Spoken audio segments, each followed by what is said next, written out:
participation and opportunity, and 117th in wage equality for similar work. So most distressing fact is the fact that the economic gender gap in our country is larger than the political gender gap.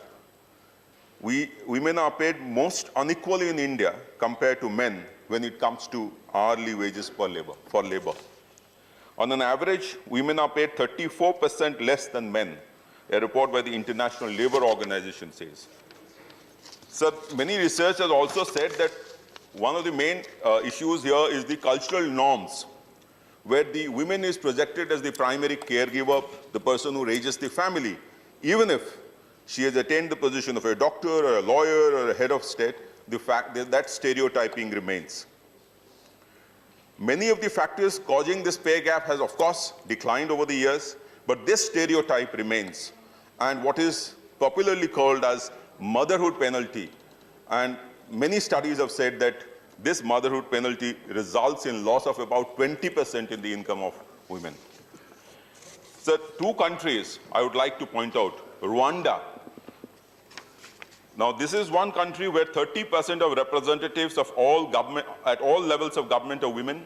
61% of the seats in parliament, the highest in the world, are women. Female labor force participation is 88%, and gender pay gap is lowest. 86% women get almost same as the men. Similarly in Iceland, and they have done it through legislation. In India, the National Human Rights Commission had made several recommendations. Now, I would like to make these suggestions based on these two recommendations. Number one, more women in positions of decision-making. That could be done through the Women Reservation Bill.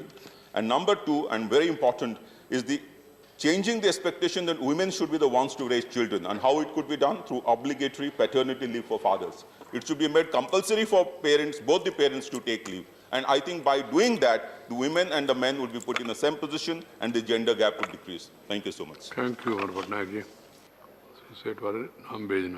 Sri Ram Kumar Verma. सभापति महोदय, आपको बहुत बहुत धन्यवाद। मैं मेरी बात ATM से संबंधित ट्रांजैक्शन के संबंधित में कहना चाहूँगा, लेकिन आपके माध्यम से मैं ये भी बताना चाहूँगा सर कि डिजिटल इंडिया की क्रांति ने अप्रत्याशित रिजल्ट लाए, और मैं अपनी तरफ से और करोड़ों करोड़ों लोगों की वो खुशी जो दशकों से बिचौलियों से जिनको छुटकारा मिला और लाखों करोड़ रुपए का ट्रांजैक्शन